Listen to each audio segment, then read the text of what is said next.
think one of the prides of this exhibition is the famous Ibuku roped pots. Professor Thurston Shaw was called in to excavate a site which was owned by two brothers, um, and and that was in 1959. And what they discovered changed the notion of being Igbo and what it is to be Igbo and Igbo history and culture forever. Because they discovered that they were pots and various other bronze artifacts, that there were various other artifacts that were made using the lost wax method. And as you can see from this particular roped pot, the design is intricate. You can see the roped and all the different designs at the top. You can see even the markings and designs right at the mouth and then the base. Some people say that the base represents the Milky Way. Um, but the point is, this intricate design was actually done and carbon dated the 9th century. So when they check the isotopes during carbon dating, they find out that all of those artifacts found in Ibuku, and this is a prime example of one, was actually done in the 9th century. That's amazing, considering that the Benin Kingdom and the Ife Kingdom, which are also known for the lost wax method, started off in the 14th century and beyond. So that's hundreds of years prior to these dynasties. So here's another example. Um, you can see again the intricate design, the beautiful, and these roped parts were actually used um, to to carry water and other things, and it's just a beautiful design from Ibuku, absolutely beautiful. So here's another thing I wanted to demonstrate, which is this is a panel. Now, admittedly, this isn't Igbo, this particular one. This particular example is Yoruba. Um, but I wanted to showcase the fact that we have panel doors, and our panel doors, as this says, if you look carefully, is using the Ichi marking on the doors. And the Ichi marking is all about, titled system, you know. Um, but again, this is a beautiful example of a panel door. And this particular one, is called, oh, it's absolutely beautiful. It's called Ilekun Afin, and they typically adorn the palace of the Oyo Kingdom. Beautiful. Each part tells a story, and again, this is made out of one Iroko tree um, root trunk, and it's beautiful. Absolutely beautiful. What we see here is what titled men carry. Um, Now, with titled men, they normally carry, particularly in the olden days, the Odu Okike or Okike, right? Which is an elephant tusk. And they blow the elephant tusk, at occasions, huge elephant tusks that either themselves or a small boy would carry for them. But this one is more of a smaller one called Odu Mbala Alo, right? Um, and it's basically a short form of the Odu Okike. So a smaller form of the Okike. And that's really held by also titled men and other titled men, but originally also titled men, whereby they just take that with them, almost like a staff of office. Another thing also titled men tend to use um, in most places is this, which is the Oji. Certain parts of Igbo land call it Oji. Other parts of Igbo land call it Alo. It really does depend. Um, and essentially see it as a big staff of office. The good thing is, if you look at the bottom, you can see it's spiked because normally what happens is it spikes into the ground. Now, bear in mind that Anna or Annie is the pantheon of the land, and we all know that the land has energy, as the universe has energy and vibration. So by sticking this into the ground, you know, you are almost being part of the vibration of the pantheon Anna, and this represents truth, and you know, um, one of the other title sayings is Ezioku Wundu, Ezioku Wundu, which is truth is life, and this staff represents that. Another thing I want to show you is the Ikenga. Now, this particular Ikenga is what they call the warrior Ikenga. If you look carefully at what the Ikenga is holding, it's holding what is should be a sword, but I think it's so old that that's the top bit of the sword has come off. For the sword, and then on the left hand is a skull. So it's almost like, you're going to war, but it's all symbolic. In fact, everything when it comes to Igbo artifacts is symbolism. It's all very symbolic. And so if you look at this, you see that it's the figure of a man. It's seated, it's naked, and it has horns. Now the horns represent the ram horns, because what Ikenga means is power in movement or force of movement. And essentially it's the masculine energy. The masculine energy relative to the feminine energy, which is Amumu, which is the creative force.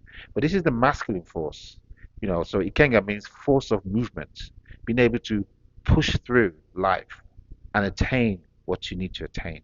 And that's the Igbo way. The Igbo man's way is to use almost like the ram horns and go head first into life, not be afraid and be focused and say, yes, I'm going to achieve things for myself because no one else will do it for me.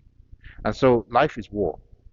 And so you have the spoils of war, which is like the skull of the enemy, which essentially symbolizes attainment of the things that you want. But also you have the sword because you have to cut through the space to achieve what you want. The Ikenga is used for a number of things. Essentially, it's in the altar of any man that's fully grown man. And there's something called the chi. In fact, if you look at speaking of chi, if you look at the forehead, you can see the ichi markings, and I'll talk about ichi markings at some point. But titled men tend to have ichi markings in the olden days, where it's literally scarification across and around the eye, and this scarification, the ichi, is represents the rays of the sun, and around the eye, so you have like anyanwu, um, and essentially is what titled men do. So this has it, and many of the artifacts I'll show you have the ichi marks, again representing the title system in Igbo land. So you have this Ikenga in the Obi or the Ogu or the Iba, depending on where you're from, which is the housing for the man. It's almost like the man's own altar, the man's own room, special room that nobody else goes into. Um, and this would be one of the ritualistic devices or things you would have. It's not idol worship per se, but it's the things that you would have on this altar. And if you believe in the idea of chi, so you have chi, which is almost like the universal energy, almost. And the big chi, the chi uku, is the is what we would see as God, the creator, you know. So Chuko Kike, God the creator. Chineke, China Eke, to create the world. And so that's the big chi. And then chi is in everything. But also chi is in everyone. And if it is in everyone, the question then is, what is your relationship with chi? Onyekwe, chi ekwe. So what is your relationship with chi? So the Ikenga is a representation of a man's chi. And he has to communicate with his chi in his obi, whether it's working with dealing with kola nuts in the morning or tutu, and then he breaks, he shares with the Ikenga, he takes, and that's the beginning of his day. But again, there's also a saying that if Ikenga doesn't work for you, then it's only as good as firewood. So if you don't agree with your chi, and your chi is not working for you, then you just throw away your ikenga and start again. So it's not idol worshiping per se. You don't worship the ikenga, but you use it as a conduit to the Almighty Creator God. Chi uku chuku. So that's the ikenga, but this is the warrior type of ikenga.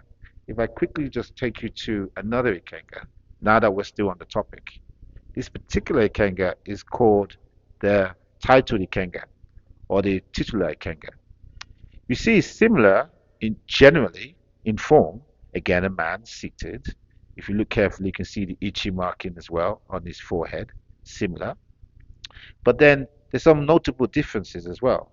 One is if you see the headdress is very different. It's not just horns, but it's animals. You got the ago, the leopard, uh, that is there. You see them on the top and the sides. And then obviously you've got the eke. You can see that they make the horns look like they are horns, but also they make look like snakes, pythons, eke. And that's because this is the king of a titled man, and with all the responsibility he has and all the pomp and pageantry, the headdress has to be a little bit more elaborate than the warrior Ikenga. But then also he holds the two things I mentioned earlier. One is the, Odu, right? Which is the elephant tusk, which again is signifies a titled man. But the second one is also the Oji or the alo, if you remember, which is the staff of office, holding us. So those two things show that whoever owns this Ikenga is clearly a titled man. I want to take you over to um, something that's very interesting, which is this pot here, you know, Obute, right? Now this pot signifies the fact that pottery in Igbo land has been going on 2000 BC. This was discovered in places like Afibo and Opi, right? And the discoveries show that when they did carbon dating, it was extremely old. And the funny thing is that some of this pottery also had Ichi marking. So it shows that even though it's 2000 BC, so that's 4,000 years old now, right? You can see that the design is still the same design as today. And what that means is that it wasn't a different tribe, it wasn't a different people, it was still Igbo people designing things 4,000 years ago as they still do today. So that's quite interesting. I want to show you this, which is the offer. Now, this is a titled man's offer because it's quite elaborate. The key thing you want to know about the offer is that the offer essentially is the tree, it's the wood. So if you look carefully, you can see that internally it's made out of a lot of wood, as you can see. So the wood is the offer, and the offer tree is a very interesting tree because Igbo land has many spiritual trees. There's sacred trees in sacred groves, and the offer is one of them. You can't plant an offer. The offer grows sporadically. It has its own mind. And when one sees an offer tree, it's not like a normal tree where it's just trunks and branches and what have you. No, the offer tree grows sporadically, where it has almost like a stick growing out of the main source by itself. And once it's mature, you can literally pull that stick out, and then you say, right, that's my offer. And then you venerate it, and then that's it. Now, the offer is known for different things. One is that all firstborns, or balas, in those days tend to inherit their father's offer. So therefore, it goes down from generation to generation. And offer can be used for ritual purposes, like when you're communing with your ancestors, you use the offer. But also, the offer is really used for justice. So there's a whole thing called offer na ugu, um, truth and justice. And that's the interesting thing. When there's a dispute and you come to the Okbala, or you come to a titled man, or you come to a chief, and the chief now will use the offer to say this is the final judgment. Just like a judge would use the gavel when he passes judgment and then he bangs the gavel to say it's done. Similar with the offer. But offer again is used for communing with the your ancestors in the morning when you're doing your ritual, when you're working with your ikenga, and you use the offer and you say, yes, it is done. So that's the offer. I'll take you to what's very, very important that you know is the kola nut. But also what's important is what you present the kola nut in. So you can see this is okwaji, kola nut bowl. And you can see it's got an elaborate design. Not only does it has kola nut, and I apologize because this is goro, because I couldn't find any proper ojibo, but we can make do for today. And then you've got alligator pepper, also oji. And then you have what looks like chalk, but it's not exactly chalk, nzu. And the thing about this is when you present kola, you should also present nzu because nzu shows it signifies peace. And it shows that you come in peace and they come in peace, and that's what you're presenting. But also, if you're a titled man, you can use unzu to actually itwanzu, which means that you are putting the unzu on the floor and you're using it to show what rank your title is. So you can either draw like you're drawing with chalk on the floor, or you can press the unzu so it's like powder, and then you now just flick it on the floor, and it forms a line of powder. And then the number of lines determines your rank, particularly as an Ozo title. So, onye nwetara ọjị nwetara ndụ, and that is one of the most important rituals. Either either ịga ọjị or otutu, which means every morning, as I said earlier, every morning you break kola with your ikenga, with your ritualistic items in your obi, and you talk to your ancestors, you talk to God, and you break your kola and you eat ita, and then you give as well to your ikenga, and then you start your day. So this is where the oji comes in. Now, every title man cannot sit on the floor.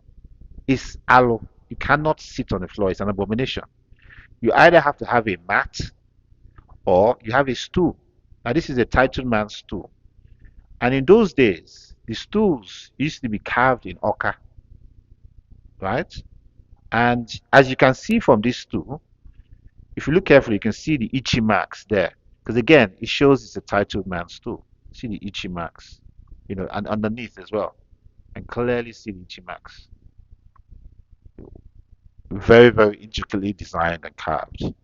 It looks small, but it's not like an English chair where you sit with your lap perpendicular or in parallel with the ground or perpendicular with your leg. No, you sit where your knees are facing up. Because when you're doing your rituals, that's the best position to be. When you're breaking kola, when you're even doing sacrifices, you know, it's better to be in a position with your knees facing up. That's why it's so low. So it does look small, but it's not a chair, it's a stool. Now I'll take you very quickly to another stool.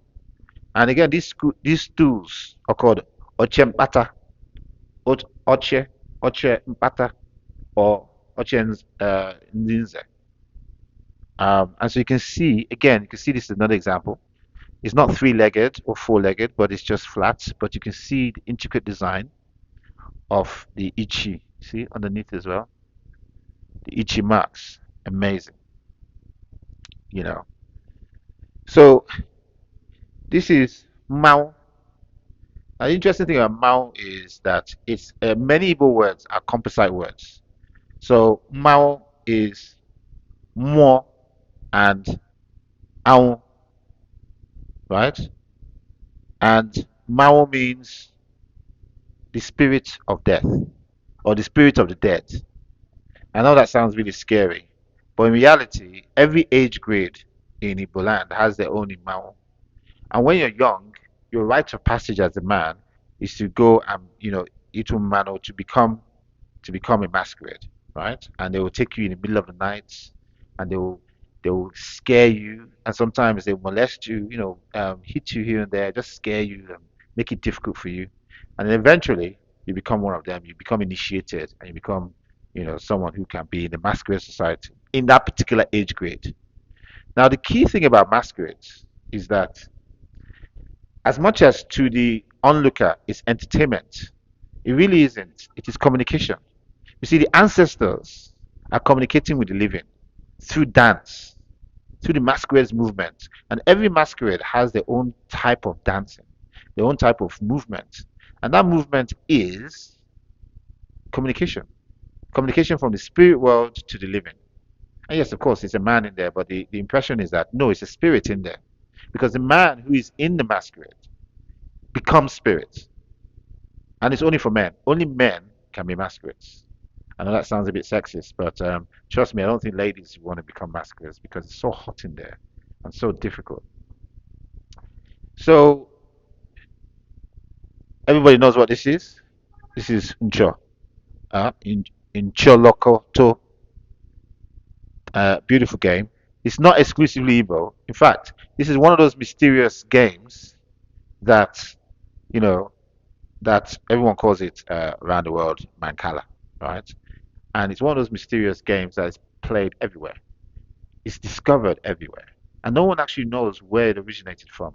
Different countries may claim it, but from all corners of the world, Mancala is being played. But that also includes Igbo land, and we call it Ncho.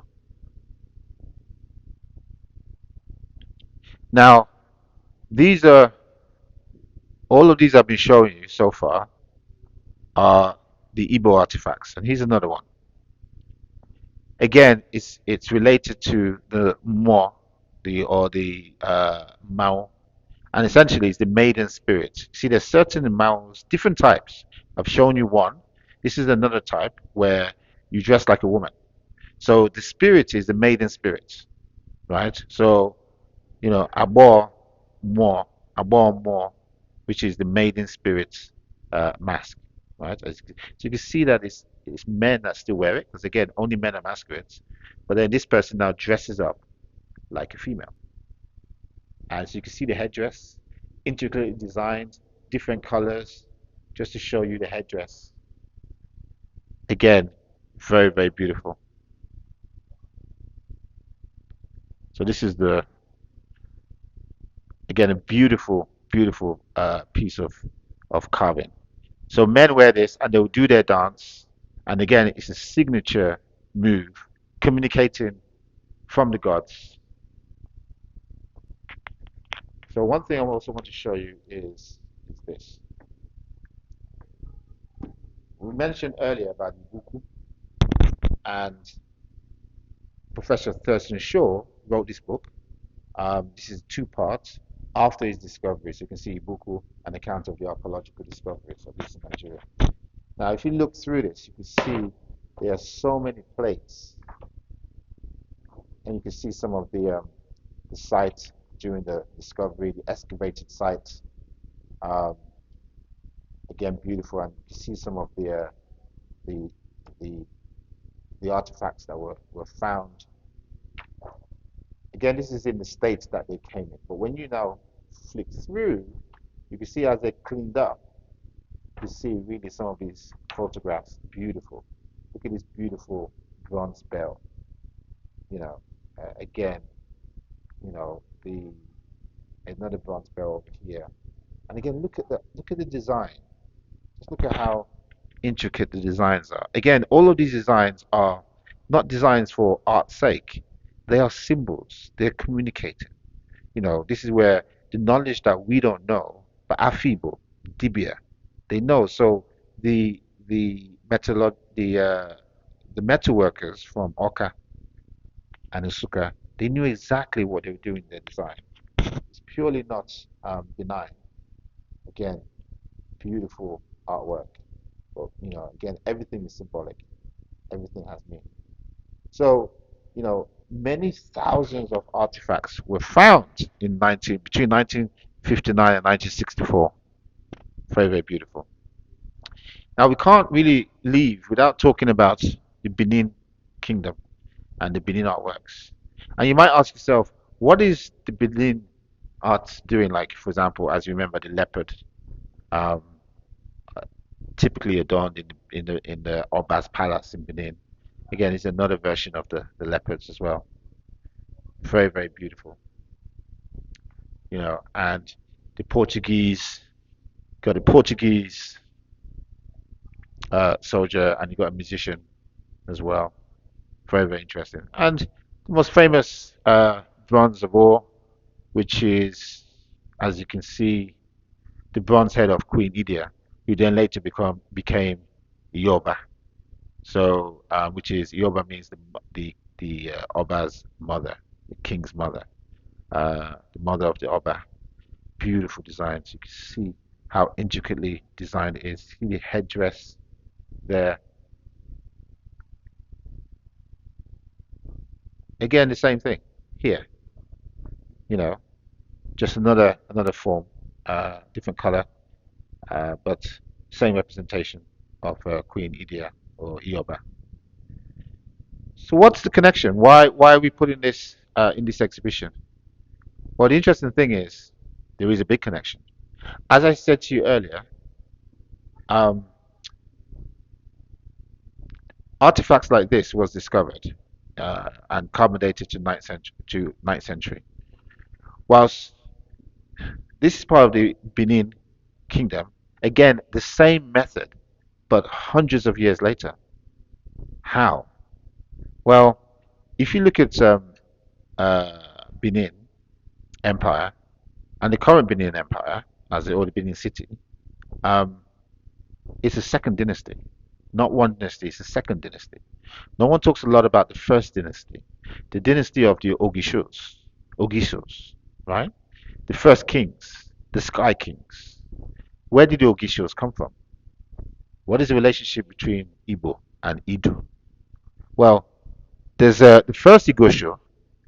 His name was Igodomigodo, and Igodomigodo is Igbo for the key within the key. Igodomigodo, and the understanding is that in the 8th and ninth century, migration happened. Migration has always been associated with Indibo. They migrated east, they migrated west, west across the river Niger from Inri to what we know as Delta State, um, and further west, Abo and what have you, until they got to Benin. And even further than that, there's stories of going into Yoruba land. Again, this is before there was a Benin Kingdom, before there was Ife, before there was Oyo. And so when they started to utilize their civilization in likes of Benin, they formed the Ogishos. And then over time, that happened until the Ogishos were overthrown by what the chiefs brought along from Ife, and that particular nobleman from Ife had slept with a noble Benin lady, and they gave birth to Eweka the first, and that was the first Oba. So the dynasty changed from the Ogishos. So this is lost wax. This is lost wax. This is older than this. So you can see there's a connection, right? 3, 4, 500 years gap. What does that really mean? These are things that we still need to research. But one thing we know is that through Igodomigoro, through Idu and, and Igbo, there is a strong connection. More research needs to be shown to see what that connection is. So this is the first ever historical and cultural art exhibition for Ndibo ever, anywhere. That's outside of an official museum somewhere. And you can see again, if we look here, some artwork from the Oba. So from Benin, you can see this is the Oba here, and then you can see his soldier is protecting him, and this is on the inner court. You can see this is the design of the court, the entrance of the court with the elephant tusks, and then you can see more of a priest person holding the Ada. That particular sword is the Ada, and then this particular sword is the Eben. and then obviously you have the court drama. So this is outside the court. This is the court. This is the inner sanction of the court. Um, Very, very beautiful piece. Again, made out of Iroko one tree. And again, the same with this. This is very interesting because this is a replica of the very stool that the Oba sat on, right? So that's Ovun. I'm gonna have to pronounce his name properly. Ovun Ramwen Oba. Ovun Ramwen. Um, During the expedition, British expedition of 1897, and they sacked Benin then, and they got through the court, got through the inner court, and this was the very stool that he was sitting on when they captured him and put him in exile. Again, very interesting. So I hope you really enjoyed what we're doing here. It's very, very beautiful artifacts, full of symbolism, full of history and culture, full of knowledge, and it's important that we all understand where we come from, whatever tribe you're from, but particularly as you're Igbo. Again, you see, this is a beautiful, beautiful event at the Mac Theatre. So you can see the lake outside, beautiful place to house this. And thank you all for listening.